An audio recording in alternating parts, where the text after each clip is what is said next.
So did you just pick up a OnePlus 6, or are you planning on picking one up, but you're like, how's the camera really? Like, what is the camera about on this phone? So let's talk about the improvements here. Basically, you have a dual camera here, 16 megapixel plus 20 megapixel. The megapixel count, don't take that too seriously. What really matters here is the sensor size. This upgraded from a 1/2.8 inch on the 5T to a 1/2.6 inch. The smaller the number, the more light that comes into that sensor. Huawei P20 Pro having the biggest sensor on any smartphone right now. This one is an upgrade over the 5T, however, so it takes brighter photos in low light and in the daytime. 27mm focal length, and OIS is on board with EIS, so this is a very stable camera as well in video and in, you know, just regular photo taking here. So it's a nice improvement in some key areas over the 5T. It also can do video in up to 4K 60 frames per second, which is basically what the iPhone can do, is what the Galaxy S9 Plus can do. And it's very smooth and looks pretty nice overall. I've tested it already.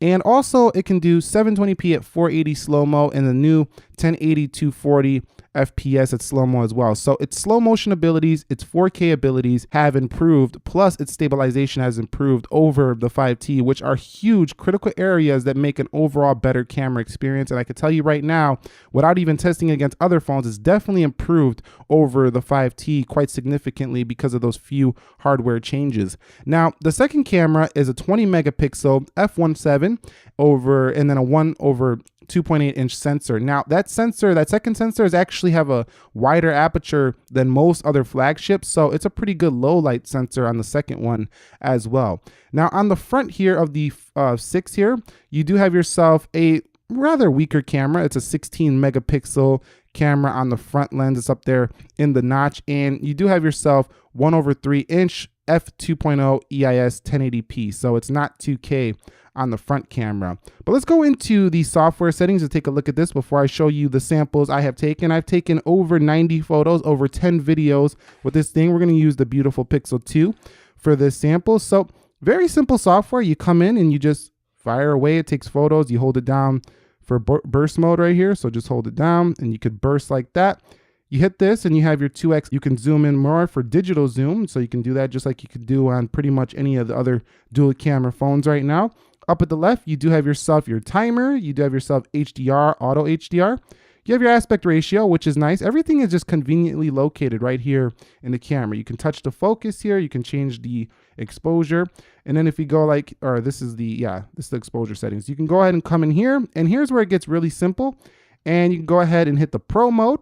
And then you have everything nicely laid out. You have your ISO, white balance, shutter speed, manual to auto, and then more exposure settings right there. So, I mean, this just really cleanly laid out. Time-lapse mode, portrait, and then you have video, slow motion, and panoramic. Now, one thing I want to mention about the slow motion is that it seems to be like you can record longer, and it's a little bit easier to get slow motion on this really super slow-mo than it was on the Galaxy S9 Plus.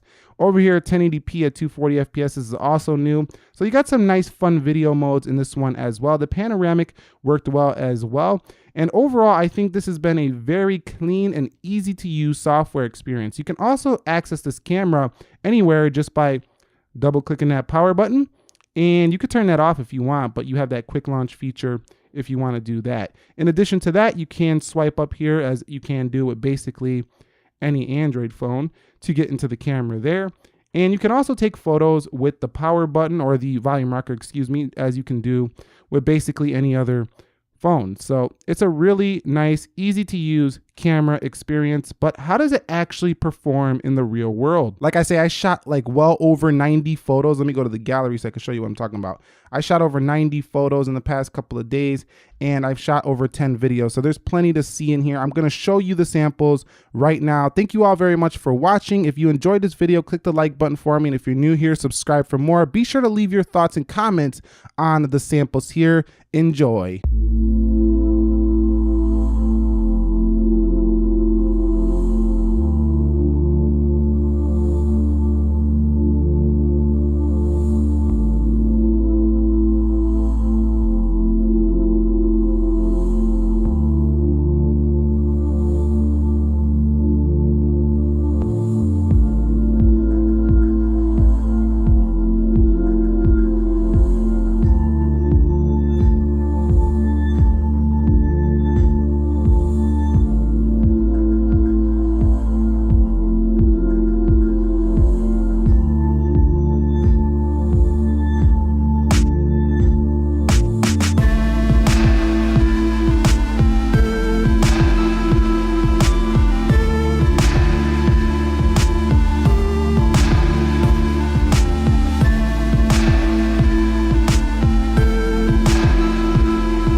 Alright guys, so this is some handheld front-facing video on the OnePlus 6. Now, it looks like it's a little bit close to my face. I got pretty long arms, it's all the way stretched out.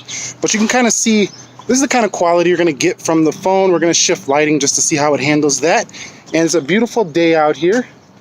But yeah, that's what you're going to get. Let me do a little bit of walking so you can kind of see how this performs. And looks pretty decent. It's usable. It's not the best I've seen on the front, but it's not bad overall. The shake is kind of violent, but this is my handheld. All right, so here's some rear video with the 4K enabled. This is downscaled. There's my bike, and let's go ahead and just take a little walk, kind of see how the stabilization is right here. And you could see from the viewfinder, it looks a little bit wobbly, but not too bad. Let's go ahead and take a zoom in here on my bike right there. Hit the 2x. And you can see that's how it does with that 2x optical zoom coming out. Let me do a little bit of running here. You kind of see how it performs there. Looks pretty shaky on my end, but still the colors look nice. The video itself actually looks quite good though. So you might need a tripod with the OnePlus 6. All right, so actually looking at the viewfinder, that last video where I said you needed it on a tripod, actually it looked way better when I looked at it through the gallery. So when you get a OnePlus 6, when you're shooting, it might look shaky handheld from the phone itself, but when you actually look back at the video, it looks much better. So don't worry about it.